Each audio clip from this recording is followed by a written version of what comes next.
রিয়াদে Italian সুপারকোপ্পার সেমিফাইনালে দাপুটে পারফরম্যান্সে ফাইনালের ticket কেটেছে নাপোলি। এসি মিলানকে 2-0 গোলে হারিয়ে শিরোপার লড়াইয়ে জায়গা করে নিয়েছে আন্তোনিও কন্তের দল।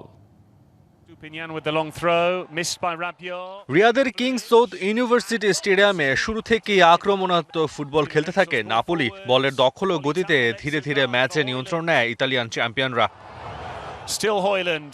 প্রথমার্ধের শেষের 6 মিনিট আগে আসে ম্যাচের প্রথম গোল। রাসমুস হুইলুন্ডের ক্যাটব্যাক ঠেকিয়ে দিয়েছিলেন মিলান গোলরক্ষক, কিন্তু ফিরতি বল পেয়ে সুযোগ হাতছাড়া করেননি ডেভিড নেরেস।